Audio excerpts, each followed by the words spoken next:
আজ তোমাদের সাথে চিকেন রান্নার রেসিপি শেয়ার করব।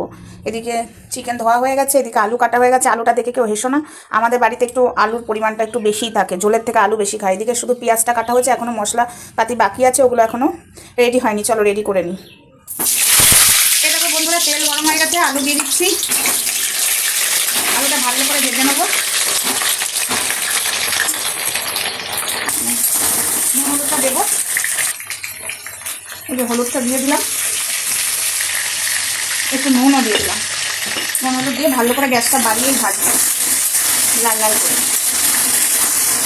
আজকে মাংসর ঝোল হবে, আজকে একদম সিম্পলভাবে ঝোল হবে। না চিকেন মশলা দেবো, না টমেটো দেবো, না ধনে পাতা দেবো, না গরম মশলা দেবো, কিন্তু ঝোল হবে অন্য স্টাইলে, মানে একদম সিম্পল।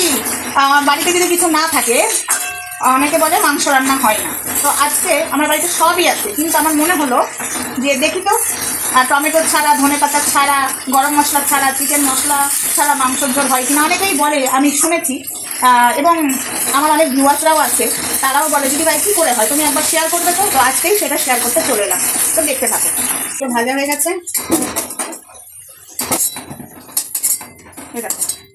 ভাজা হয়ে গেছে। এই তেলেই এখন মাংসটা রান্না করবো। গ্যাসটা একটু কমিয়ে দিলাম, এই যে তেজপাতা আর শুকনো লঙ্কা দিয়ে দিলাম,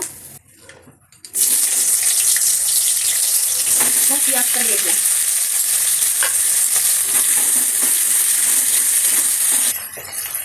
পেঁয়াজের ওপরে না নুনটা দিয়ে দেবো, তাহলে পেঁয়াজটা একটু নরম হয়ে যাবে, ভাজতে সুবিধা হবে। নাড়াচাড়া করে নিচ্ছি, এটা একটু ভালো ভাজা করে নিই।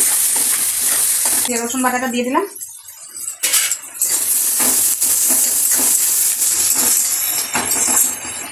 এই রান্নাগুলো তোমাদের সাথে শেয়ার করছি, মানে ফেসবুকে, তারপর আমার ইউটিউব চ্যানেলে। তোমার কিন্তু এই রান্নার রেসিপিটা আমার রান্নার চ্যানেলে যাবে, মানে ইউটিউব চ্যানেলে, তাই দেখছি ওখানেও দিচ্ছি, তাই ফেসবুকে এবং আমার এই চ্যানেলগুলোতেও দিচ্ছি। ওই রান্নার চ্যানেলে ওটা গানের সঙ্গে দেয় এই ভিডিওটা, মানে ভয়েস থাকে না, শুধু গান থাকে। আর তোমাদেরকে মানে দেখাবো বলে কী কী দিয়ে চিকেন রান্না করছি বা আর যা রান্নাগুলো করছি, তাই জন্য ওখানে ভয়েস মানে বলে দিচ্ছি, তোমাদের সুবিধা যাতে হয়। এই যে লঙ্কার গুঁড়ো দিয়ে দিলাম, এটা কিন্তু ঝাল লঙ্কা, ঠিক আছে, এটা কালারিং লঙ্কা নয়। এই পেঁয়াজের ওপরে যদি দিয়ে দাও, তাহলে কালারিং হওয়ার জন্য বা চিনি বা কালারিং লঙ্কার গুঁড়ো দিতে হবে না, এই লঙ্কার গুঁড়োতেই কাজ হয়ে যাবে। আর যারা কাঁচা লঙ্কা খাও তখন তারা দিতে পারো কালারিং লঙ্কা, বা যারা লঙ্কা গুঁড়ো খাও তাদের জন্য বলছি চিনি বা কালারিং লঙ্কা দিতে হবে না। এবার এর ওপরে জিরে বাটা, আদা বাটা আর ধনে বাটা মশলাটা দিয়ে দিলাম। এই যে এবার হলুদ গুঁড়োটা দিয়ে দিলাম।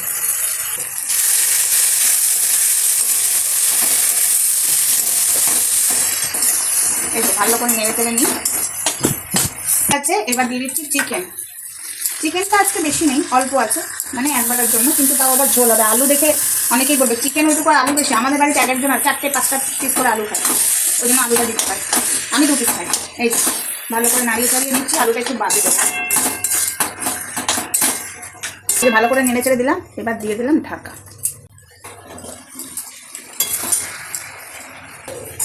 ঠিক আছে, ঢাকাটা খুললাম, ওই যে জল বেরিয়েছে। এবার দেবো আলু, এবার দিয়ে দিলাম আলু, ভাজা ভাজা আলুগুলো ভালো করে এবার কষানো হবে। আর এদিকে হচ্ছে গরম জল, গরম জল দেবো, ঠান্ডা জল আমি কোনো তরকারিতেই দিই না। এবার নাড়াচাড়া দিয়ে দিলাম, এবার একটু ঢাকা দিয়ে দিই। বন্ধুরা জল বেরিয়ে একদম জল শুকিয়েও গেছে, এই যে এবার তেল বেরোচ্ছে, তেল এই দেখো, দেখতে পাচ্ছ তেল বেরোচ্ছে। হ্যাঁ, যতক্ষণ না তেল ছাড়ে কষাতে কষাতে ততক্ষণ কষিয়ে দিতে হয়। এবার তেল ছেড়ে গেছে, ভালো করে একটু নেড়ে চেড়ে নেবো, তারপরে গরম জল দেবো, যেহেতু এটা মাংসের ঝোল হবে, মানে চিকেনের ঝোল, ঠিক আছে, তাই এবার জল দিতে হবে। আর আমার বেশিরভাগ কষাই খায়, তো আজকে আমার বাড়ির মেম্বাররা বলছে একটু পাতলা ঝোল খাবো, অনেক কদিন কষা খাওয়া হয়ে গেছে। আমি ঠিক আছে চলো আজকে ঝোল করে দিই। এই যে গরম জল দিয়ে দিলাম, বেশি জল দেবো না, মানে এই ঝোল বলতে একদম সেই পাতলা গঙ্গা জল নয়। এই যে এবার ঢাকা দিয়ে দেবো ভালো করে। এবার দিয়ে দিচ্ছি ঢাকা, ওই ছোটো ঢাকাটা হবে না, তাই বড় ঢাকা দিয়ে দিলাম। ঢাকা খুলে দেখছি কমপ্লিট, চিকেন রান্না আমাদের কমপ্লিট, আমাদের চিকেন রান্না কমপ্লিট। এই এখন গ্যাসটা বন্ধ করে দিচ্ছি, কিচ্ছু দিইনি। তোমরা দেখলে এইভাবে রান্না করে একবার খেয়ে দেখো, বলবে যে সোমা বলেছিল। হ্যাঁ, সব কিছু দিয়ে মশলা একটুখানি রিচ হয়ে যায়, এটাও রিচ হয়নি অতটা, কারণ যেটুকু তেল দিয়েছি সেটুকু তোমরা দেখেছো, তেলের পরিমাণটাও বেশি দিইনি।